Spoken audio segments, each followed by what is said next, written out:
한 절씩 교독하도록 하겠습니다. 믿음이 연약한 자를 너희가 받되 그의 의견을 비판하지 말라. 어떤 사람은 모든 것을 먹을 만한 믿음이 있고 믿음이 연약한 자는 채소만 먹느니라.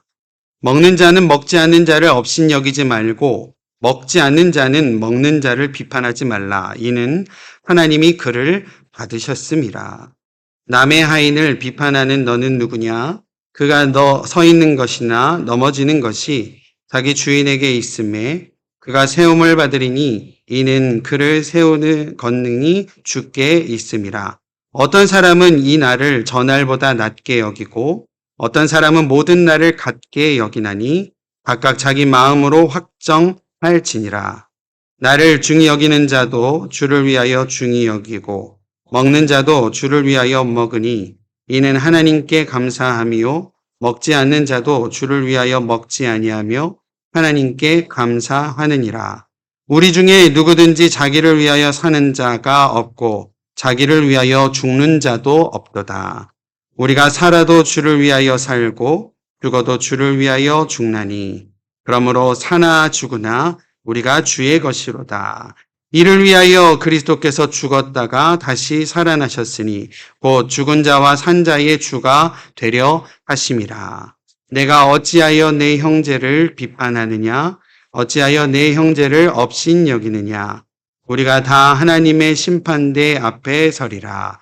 기록되었으되 주께서 이르시되 내가 살았노니 모든 무릎이 내게 꿇을 것이요 모든 혀가 하나님께 자백하리라 하였느니라. 이러므로 우리 각 사람이 자기 일을 하나님께 짓고 하리라. 아멘. 할렐루야. 아멘. 우리 주일 귀한 이 아침 주님의 전에 나와 예배하신 우리 성도님들 다시 한번 주님의 이름으로 축복합니다. 오순절 후 16번째 읽는 교회력에 맞춘 교회력에 읽는 성서일과의 내용 가운데 로마서 말씀 보고 있습니다. 저희가 3주 전부터요, 이 로마서 말씀 통해서 그리스도인의 삶 나누고 있는데 오늘 그 마지막 그리스도인의 삶 네 번째 오늘 제목은 판단은 나에게만입니다. 한번 따라해 볼까요? 판단은 나에게만. 네. 오늘 이 말씀으로 하나님께서 저희 가운데 주시는 귀한 깨달음과 또 은혜가 있으시기를 주님의 이름으로 축원드립니다. 사도 바울은요, 로마 교회에 있었던 한 가지 문제점에 대해서 이야기를 하는데요. 그 문제점은 음식으로 발생된 서로 간의 비판과 판단의 문제였습니다. 음식에 관한 어떤 전통과 신념의 문제가 있었던 것으로 보여지는데요. 공동체 안에서 그런 음식을 먹고 먹지 않음에 대한 전통이라든지 신념의 문제로 서로에 대해서 비판을 하는 문제가 있었다라는 겁니다. 당시 음식에 대한 여러 가지 금기 사항들이 있었음을 우리가 알 수 있는데요. 유대 전통에 따라서의 금기 사항으로는 레위기 11장에 나와 있는 정한 짐승과 부정한 짐승, 그러니까 먹지 말아야 할 어떤 짐승과 먹어야 할 짐승, 이러한 어떤 음식에 대한 규례에 따른 내용이지 않았을까 생각을 해봅니다. 그래서 전통적으로 그런 어떤 율법을 따르는 유대인들이 당시 교인들 가운데 있었다라는 거죠. 레위기 11장에 따르면 어떤 음식을 지금도 먹지 못할까요? 돼지 먹지 못합니다. 또 소는 먹을 수 있어요. 그러나 토끼도 먹지 못하고, 저희가 낙타를 먹어보지 않았지만 낙타도 먹지 못하고, 장어 못 먹습니다. 왜냐하면 물고기들 중에 지느러미와 비늘이 없는 것은 가증한 음식이다라고 해서 장어도 못 먹고요. 좋은 거 다 못 먹죠. 네. 율법적으로만 했다라고 한다면 그렇게 했다라는 건데, 유대 율법을 그렇게 목숨처럼 여기던 유대인 기독교인들은 아마도 그런 것들을 부정하게 여겼던 이들이 있었다라는 겁니다. 또한요, 어떤 부류가 있었냐면 당시 어떤 신념에 따라서 육식을 하지 않고 채식을 하였던 무리들도 있었다라는 거죠. 이건 오직 신념입니다. 그러니까 예를 들어서 살아있던 짐승을 먹는 것을 자신들의 어떤 신념적으로 거부하는 이들도 있었다라는 거죠. 오늘날도요, 그런 어떤 음식에 관련돼서 여러 가지 어떤 신념을 가지고 본인들이 스스로 무언가를 안 하시는 분들 사실 있습니다. 그죠? 제가 뭐 그것을 옳다, 그르다 이야기하는 건 아니고 그런 신념에 따라서 그렇게 자신의 어떤 음식의 문화들을 만들어가고 있었다라는 거죠. 그럼 오늘 본문은 아니지만요, 후에 21절에 보면 포도주를 금하는 이들도 있었다라는 거예요. 그러니까 자신들이 중요하게 생각하는 어떤 명절이라든지 또 어떤 거룩하게 생각하는 날에 고기를 먹지 않고 포도주를 금하였던 이들도 있었다라는 겁니다. 그러니까 이런 어떤 음식에 관련된 문화죠. 음식에 관련된 자신이 정해놓은 어떤 규범적 문화, 이런 것들로 인해서 나와는 다른 음식에 관련된 생활과 그런 삶을 하는 이들에 대해서 서로 간에 어떤 갈등이라는 표현보다는 이제 비판과 정죄가 있었던 상황이었던 것을 우리가 볼 수 있습니다. 본문 처음 시작인 14장 1절에 사도 바울은 이렇게 권면을 하는데요. 믿음이 연약한 자를 너희가 받되 그의 의심하는 바를 비판하지 말라 라고 하고 있습니다. 여기서요, 믿음이 연약한 자란 하나님을 향한 신앙의 약함을 의미한다라고 하기보다는 어떠한 특정한 일을 행함에 있어서의 확신이 약하다라는 표현으로 우리가 읽는 것이 더 합당할 거라고 생각을 합니다. 따라서요, 아마 이 표현은 그리스도인으로서 어떻게 살아가야 하는지를 잘 모르거나 안다고 하더라도 그것을 바르게 실천하지 못하는 이들을 가리키는 표현이라고 할 수 있다라는 거죠. 믿음이 연약한 자라는 것은요. 사도 바울이요, 로마서를 쓰던 당시에요, 율법에 대한 지나치게 엄격한 삶을 살아야 한다라고 생각했던 유대인 기독교인들 가운데에는 안식일과 유대 명절들을 특별하게 지키며 고기와 포도주를 철저히 금기시하였던 이들이 있었던 것이다라는 겁니다. 지난주 제가 이제 저희 예배다 마치고 식사하면서 아마 교제하면서요, 어떤 이유 때문에 이런 이야기가 나왔는지는 기억이 정확하게 나진 않지만, 저희 신앙생활 할 때 이런 일들도 있었어요 라고 하면서 말씀드렸던 내용 중 하나가요, 그러니까 지금 성결인 대회 하잖아요. 서부에서 저희 성결인 대회를 할 때 제가 이제 찬양 인도를 열심히 했고, 그리고 한 20분 열심히 하니까 땀도 뻘뻘 났을 거 아니에요.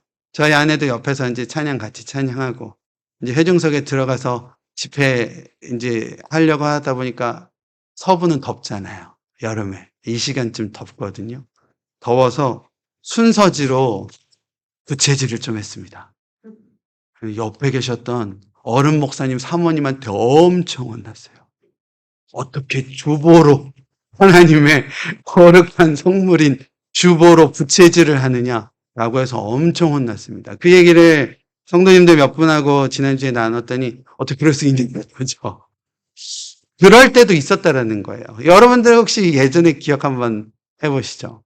저희 어렸을 때는요, 이런 일도 있었습니다. 예배 시간에 모자를 쓰는 것 상상을 못했어요. 그 정도였다라는 거죠. 저 어렸을 때, 아주 어렸을 때. 그래서 모자 쓰고 있으면 목사님한테 혼나기도 했습니다. 이제 어린 친구들이요. 그리고 어른들도 모자 쓰고 오시면 모자는 이렇게 가지런히 내려놓고 예배하시기도 하시고, 아마 뭐 하나님을 향한 어떤 낮아짐의 표현으로 하셨을 텐데, 요즘이요, 모자 쓰고 계시다고 예배 시간에 강단에서 혹시 목회자가 모자 쓰고 계신 분한테 모자 벗으세요라고 하면 큰일 납니다. 그죠? 요즘은 또 어떤 상황과 어떤 형편에 있는 분이실지 모르잖아요. 그죠? 어떤 치료에 의해서 이제 모발이 조금 없으신 분들은 그것을 감추기 위하여 모자를 쓰시기도 하고 하시잖아요. 그렇기 때문에 그때 당시의 상황과 지금의 상황이 많이 달라지기도 하였고, 예전엔 그런 어떤 저희들의 어떤 신앙생활에서의 모습도 있었다라는 것이죠. 왜 그랬는지는 모르겠지만요, 저 어렸을 때 이제 목회자 가정이었잖아요.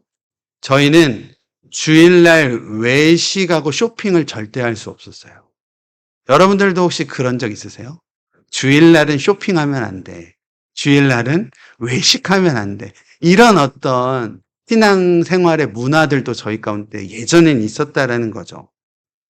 또 갑자기 생각나는 일화인데요. 저희 대학교 다닐 때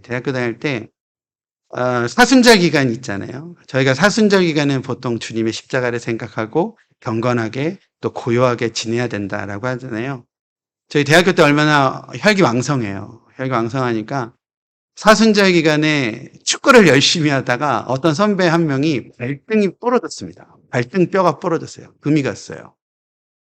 그랬더니 저희는 농담이었지만 사순절 기간에 십자가를 묵상하고 주님의 고난을 묵상해야지 그렇게 뛰놀다 보니까 네가 지지 않았냐 이렇게 농담으로 저희가 얘기할 정도였다라는 거죠. 제가 지금요 조선시대 이야기하는 거 아니잖아요. 그죠? 이런 생각과 사고가 저희 가운데 있었다라는 거죠. 오늘날도 사실은요 우리의 믿음 생활과 교회 생활에 자연스럽게 스며들어져 있는 이러한 내용들이 아마 있지 않을까라는 생각도 감히 해보게 됩니다. 규범적인 믿음 생활을 강조하는 어떠한 마음들이 우리 가운데도 때로는 있게 된다라는 거죠. 근데요, 사실은 처음 신앙생활을 시작하면서 이 규범적인 믿음 생활 참 중요합니다. 그죠? 주일 성소는 꼭 해야 됩니다. 이러한 내용들. 그죠? 그리고 말씀은 하나님의 말씀으로 성경을 귀하게 여기시고 이러한 어떤 규범적인 어떤 신앙생활에 대한 부분이 신앙생활 처음 시작하는 분들과 처음 시작하시는 상황에서는 필요한 것들이 사실이지만 그것이 정답이다라고 해서 계속적으로 가는 것은 그리고 그것이 정답이어서 그렇게 하지 않는 누군가에 대해서 저희는 왜 저렇게 안 하지? 라고 비판하거나 정죄하면 그것은 오히려 하나님께서 원하심일까? 라는 생각을 우리가 고민을 해봐야 된다라는 것이죠. 중요한 것은 이런 내용들 가운데 이러한 내용들 때문에 자신의 신앙과 자신의 생각과 자신의 신념과는 다른 누군가를 판단하고 정죄하고 비판하는 자리에까지 이르게 된다라는 사실이죠. 오늘 본문 당시 교회에서요, 믿음이 연약한 자라고 부르고 업신을 여기는 그러한 모습들이 있었다라는 거죠. 여기서 업신여기다라는 표현은요, 예수데네오라는 헬러 원어를 사용을 하고 있는데 그 업신여기다의 원어적 의미는 멸시하다, 경멸하다, 얕보다의 의미를 가지고 있다라는 겁니다. 믿음이 강한 자가요, 연약한 자의 소심한 태도를 멸시하는 눈초리로 바라봤다라는 것이죠.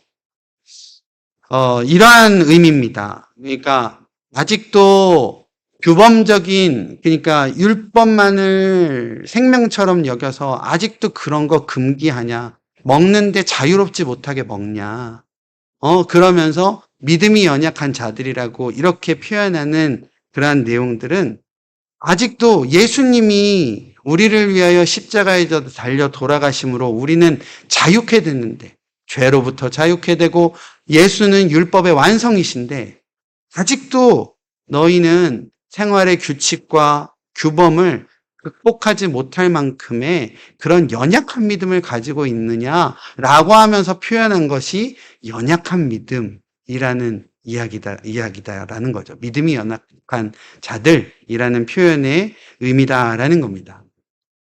또요, 반대로요, 믿음이 연약한 사람들은 자신의 신념으로는 절대 먹지 말아야 할 것들을 누군가가 먹고 있는 것, 꺼리낌 없이 먹고 자유롭게 먹고 하는 이들을 판단하고 정죄했다라는 거죠. 여기서의 이 비판하다라는 의미가요, 크리네오라는 원어인데 판단하다라는 의미입니다. 모든 음식, 무엇이든지 먹고 마시는 자유를 자신들의 신념 하에서 이해하지 못하고 비판하였다라는 것이죠. 그래서요, 사도 바울은요, 오늘 본문을 통해서 이렇게 말씀하시는데 3절 말씀입니다. 3절 말씀, 먹는 자는 먹지 않는 자를 업신여기지 말고 먹지 못하는 자는 먹는 자를 판단하지 말라. 이는 하나님이 저를 받으셨음이라. 마지막이 중요한 것 같아요.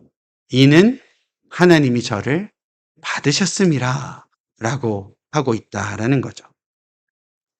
사랑하는 우리 위더스 교회 우리 성도 여러분, 하나님께서 기꺼이 받으시는 누군가를요, 우리가 스스로 업신여기거나 아니면 판단하는 것은 결코 하나님이 기뻐하시는 일이 아닌 줄로 믿습니다.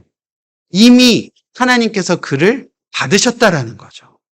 그렇기 때문에 우리 안에 서로 간에 용납함이 필요하다라는 것이죠. 서로 용납하시는 귀한 은혜가 저 여러분들의 삶 가운데 온전히 회복되어지시기를 주님의 이름으로 축원드립니다. 인간적으로는요, 조금 이해가 되지 않을 수도 있어요. 인간적으로는 조금 저 사람과 나와의 생각이 다르다라고 생각될 수도 있지만 용납하고 그 나름대로를 인정하시는, 왜 인정해야 되느냐? 그 일을 왜 인정해야 되느냐? 하나님께서 그 일을 용납하셨다라는 거예요. 인정하시고 하나님께서 받아들이셨기 때문에 우리는 하나님이 인정하시고 받아들이신 그분을 우리도 용납하고 인정해야만 한다는 사실이죠. 우리 위더스 교회 모든 성도님들의 삶이 그러한 용납과 인정과 받아들임의 은혜가 충만히 역사하시기를 주님의 이름으로 축원드립니다. 우리가요, 서로 용납되어져야 하는 이유를요, 성경에 아주 비유적으로 잘 이야기하고 계시는데 그 이유의 내용이에요. 남의 하인이요 무엇을 하든지 그 하인의 행위는 그 주인에게 전적인 책임이 있다라는 거예요. 성경 말씀에 이런 말씀입니다. 어떤 하인이 일어서든 눕던 자리하든 그것이 그 하인의 주인에게 책임이 있다라는 거예요. 근데 너희가 남의 하인에게 어떻게 비판하고 판단하고 할 수 있느냐라는 거죠. 그것은 그 주인을 판단하는 거라는 거예요. 그 앞에 말씀과 우리가 이어서 생각해 볼까요? 하나님께서 누군가를 용납하시고 하나님이 그분의 주인이 되셨다라는 거죠. 근데 그 누군가가 어떻게 하든지 저렇게 하든지 그것을 우리가 판단하는 것은 곧 하나님을 판단하는 자리에까지도 갈 수 있다라는 사실을 우리 스스로에게 받아들여야 된다는 거예요. 뜨끔해야 된다는 겁니다. 하나님께서 받으시는 누군가를 함부로 틀렸다, 잘못됐다, 아니다 라고 할 수 없다라는 것이죠.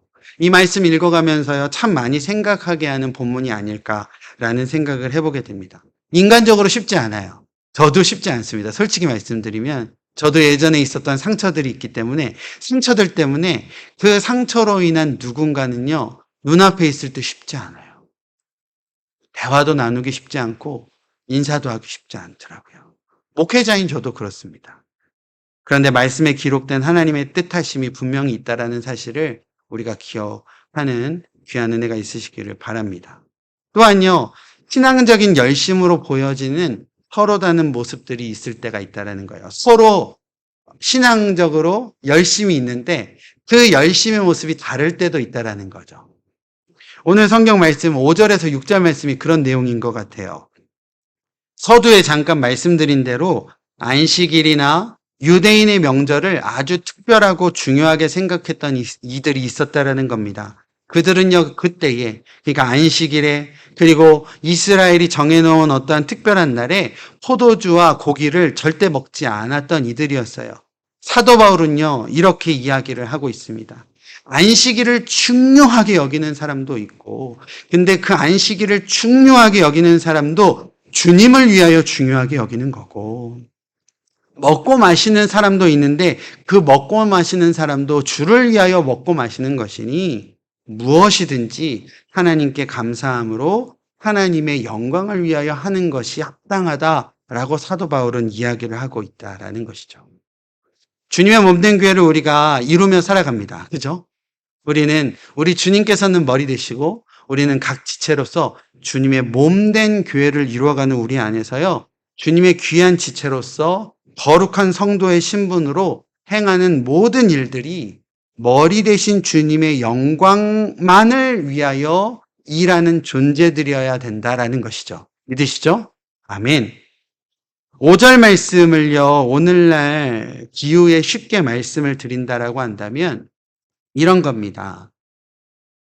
조금 편협된 비유일 수도 있겠지만, 주일날은 거룩한 날이니까, 근데 오늘날의 주일날이 안식일과는 동일한 날은 아니에요, 사실은. 그렇지만 우리가 거룩한 날로 여기니까. 주일날은 거룩한 날이니 주님만을 위하여 사용해야 된다라고 생각하시는 분들, 그 마음도 주님을 위한 마음이에요. 그죠? 그런데 또 누군가는 주일날 일을 해야만 되는 이들도 있다라는 거예요. 사업하시는 분들이나 일하시는 분들 가운데는. 또 누군가는 주일뿐만 아니라 모든 날은 주님이 허락하시는 날이니까 모든 날이 다 귀한 날이고 거룩한 날이야. 그렇기에 하나님을 위하여 사용하는 모든 날이 되어져야 돼 라고 하시면 나름의 열심을 가지고 살아가시는 분들도 있다라는 겁니다. 사업하시는 분들이 이런 고민들 참 많이 하시지 않을까라는 생각해봐요.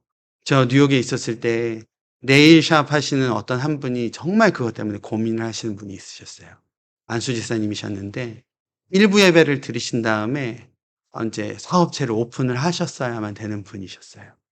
근데 그분이 저한테 하셨던 이야기가 아직도 기억납니다.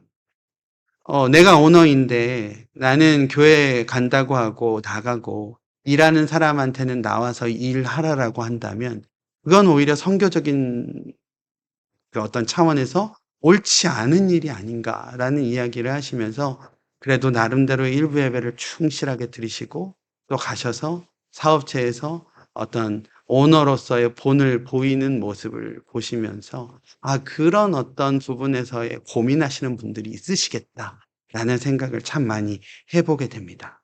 그런데요, 오늘 읽었던 로마서 14장 5절 말씀의 마지막을 한번 보십시오. 5절 말씀 마지막, 제가 빨간 글씨로 해놓은 부분인데요. 그가 자기 마음으로 확정할지니라 라고 하고 있습니다. 어떤 사람은 이 날을 전날보다 낮게 여기고 어떤 사람은 모든 날을 낮게 여기나니 각각 자기 마음으로 확정할지니라 라는 이 표현은 각자 자기 마음에 확신을 가지십시오 라는 거예요. 저희가요, 로마서 말씀으로서, 저희가 4주 동안 로마서 말씀을 통해서 그리스도인의 삶에 대해서 4주간 이야기를 나누고 있어요. 그죠? 기억나십니까? 복습해봐요. 그리스도인의 삶 첫 번째, 뭐였었죠? 믿음의 분량대로였었어요. 믿음의 분량대로랑 이것을 연결 지어질 수도 있다는 거예요. 각자에게 허락하신 믿음의 분량대로 다른 사람이나 아니면 종교적인 어떤 규례, 정해놓음, 이것의 영향을 받기보다는 주체적으로 각자의 신앙에 따라서 각자의 믿음의 분량대로 판단하고 결정하고 확신을 가지고 행해야 된다라는 겁니다. 왜 그럴까요? 다른 사람이 이거 해야 돼. 다른 사람이 믿음 생활 이제 더 열심히 하고 좀 더 교회 안에서 좀 자리 잡아가려면 이렇게 해야 돼 라고 하는 누군가의 겉면만으로 그것을 행했다고 생각을 해보십시오. 아니면 교회가 정해놓은 어떤 룰에 따라서 이거는 하셔야지만 용서하고 들으십시오. 임직 받습니다 라고 해서 그렇게 해서 진행이 된다라고 생각을 해보십시오. 마음의 우러나옴이 아닌 이러한 것들로 행해진다라고 한다면 결국 언젠가는 그것이 마음의 걸림돌이 될 수도 있다라는 거예요. 그것으로 인해서, 그 걸림돌로 인해서 하나님과 나 사이의 온전한 관계에 결코 도움이 되지 않을 수도 있다라는 사실입니다. 나 자신과 하나님 사이에 온전한 결단만이 필요하다라는 사실이죠. 각자 자기의 마음에 확신을 갖고 행해야 된다. 하나님과 나 사이에 온전한 어떠한 결단으로 행해져야 된다라는 것을 우리 믿음 생활 가운데 다시 한번 기억하고 그 믿음으로 행해 가시는 귀한 저와 여러분들의 삶이 모두 되어지시기를 바랍니다. 그리고요, 더 나아가서 이러한 결단과 결정의 차이로 인하여 서로를 판단하고 정죄해서는 결코 안 된다라고 오늘 본문은 이야기를 하고 있다라는 거죠. 제가 지금 이렇게 말씀드리는 이 내용들이요, 잘못 오해하면 각자 맘대로 사십시오, 이렇게 오해하실 수도 있어요. 근데 그 말씀 아닌 거 저와 여러분들 너무나 잘 아십니다. 그러시죠? 성경은 사실은요, 저희에게 드러내지는 않지만 아주 강력한 메시지를 전하고 계세요. 오늘 본문이 그렇다라는 거예요. 왜냐하면 이어지는 7절과 8절 때문입니다. 한번 같이 읽어볼까요? 같이 읽겠습니다. 시작. 우리 중에 누구든지 자기를 위하여 사는 자가 없고 자기를 위하여 죽는 자도 없도다. 우리가 살아도 주를 위하여 살고 죽어도 주를 위하여 죽나니 그러므로 사나 죽으나 우리가 주의 것이로다. 할렐루야. 아멘. 사도 바울은요, 아주 본질적이고 적극적인 성도의 삶의 원리를 제시하고 있는 거예요. 구원받은 우리 성도들의 삶의 중심은 오직 예수 그리스도여야 합니다 라고 이야기를 하는 겁니다. 예수를 위하여 죽어야 되고 예수를 위하여 살아야 되는 것이 성도의 삶입니다 라고 이야기를 하고 있다는 거예요. 성도는요, 예수 그리스도께서 핏값으로 다시 사는 존재들 아니겠습니까? 그런 의미에서 성도는 자기의 유익만을 위하여 사는 것을 스스로 주장할 수 없는 존재들이다라는 거예요.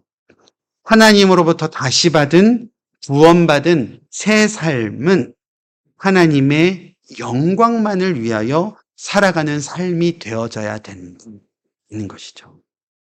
우리가 구원받은 자들로서 새 삶을 허락받았는데, 옛 삶이 아니라 새 삶을 허락받았는데 그 새 삶은 오직 하나님의 영광만을 위하여 살아가야 된다라고 사도 바울은 우리 가운데 이야기하고 있다라는 겁니다. 사랑하는 우리 위더스 교회 성도 여러분, 사나 죽으나 주를 위하여 하셔야 됩니다. 우리의 삶의 모든 것을 주님을 위하여, 먼저 주님의 나라와 주님의 의를 구하여 살아가시는 귀한 은혜의 삶을 저와 여러분들이 모두 회복하시기를 주님의 이름으로 축원드립니다. 10절 말씀이요, 이렇게 시작합니다. 내가 어찌하여 내 형제를 비판하느냐. 한번 같이 읽어볼까요? 내가 어찌하여 내 형제를 비판하느냐. 어찌하여 내 형제를 업신여기느냐. 우리가 다 하나님의 심판대 앞에 서리라 라고 하고 있습니다. 내가 어찌하여 형제를 비판하느냐. 어찌하여 내 형제를 업신여기느냐. 믿음이 연약한 자나 믿음이 강한 자나 바울이 다 그들에게 이야기를 하고 있는 겁니다. 우리가 다 하나님의 심판대 앞에 설 수밖에 없는 존재들이다 라고 이야기를 하고 있다라는 거죠. 또한 앞에 있는 내용들과 쭉 같이 읽어가며 이러한 말씀으로 하나님께서 저희 가운데 주시는 것 같아요. 너희가 사나 죽으나 그리스도를 위하여 하는 것이, 그리스도를 위하여 모든 것을 하는 것이 성도의 삶일 텐데, 형제를 비판하고 업신은 여긴 자들아, 너는 사나 죽으나 주를 위하여 살고 있느냐? 라고 사도 바울이 이 말씀을 통하여, 또 주님이 이 말씀을 통하여 저에게 묻고 있는 듯한 그러한 말씀으로 묵상을 하게 됩니다.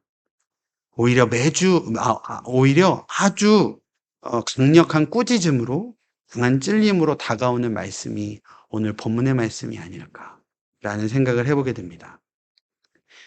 사랑하는 우리 위더스 교회 성도 여러분, 오늘 제목을 다시 한번 볼까요? 판단은 오직 나에게만.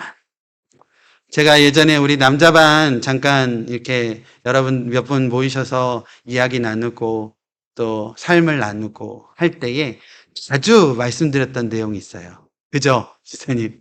이런저런 이야기 나누다 보면 예전에 내 삶이 어땠고 예전에 어떠셨고 이런 이야기 하다 보면 때로는 누군가에 대해서 조금 아쉬운 생각도 하게 되고 할 때에 우리가 말씀 읽고 말씀 묵상하고 하는 것이 모든 초점과 모든 어떤 방향성은 나를 향하여 되어야 됩니다. 라는 말씀 드렸던 적이 있었어요. 쉽게 얘기하면 이런 겁니다. 목회자가 이렇게 설교하고 목사님들이 이렇게 설교하시는 말씀 내용 보면서 아이고 저에게는 내 남편이 좀 들어야 되겠네. 아이고 이 얘기는 어떤 집사가 꼭 들어야 되겠네. 이게 아니라 이 말씀은 나에게 꼭 필요하네. 나에게 하시는 말씀이네. 찔림은요. 나에게만으로 충분해요. 판단은 나에게만이라는 겁니다. 오늘 말씀 마지막 부분이 그런 말씀이 아닐까 생각을 해봐요. 12절 말씀인데 이러므로 우리 각 사람이 자기의 일을 하나님께 직고하리라. 자기의 일에 대해서만 하나님께 직고하리라. 우리가 사나 죽으나 오직 주를 위하여 살아가야 하는 성도의 삶인데 내가 말씀대로 살아가고 있는, 내가 그렇게 살아가고 있는, 오직 나를 향한 나에게 초점을 맞추어서 말씀을 읽고 또 말씀의 은혜를 나눠야 되지 않을까라는 생각을 해봅니다. 아까 중간에 제가 잠깐 우리 성도님들께 고백드렸지만 저도 결코 쉽지 않은 것 같습니다.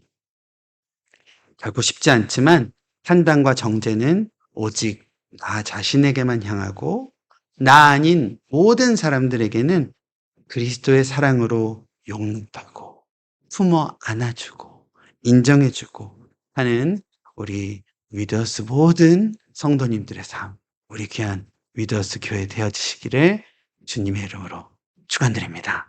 기도하겠습니다. 주님, 주의 말씀을 의지합니다. 우리는 참으로 연약하여 남을 용납하지도 받아들이지도 못하고 있음을 용서하여 주시옵소서. 성령님 도와주시고 예수님의 성품을 닮아가는 저희들 되게 하여 주시옵소서. 하나님의 사랑의 눈으로 모두를 바라볼 수 있도록 또 예수 그리스도의 귀하신 품으심으로 서로를 품을 수 있도록 성령께서 우리 가운데 은혜 부어주시고 함께하여 주시옵소서. 예수 그리스도의 이름으로 기도드립니다. 아멘.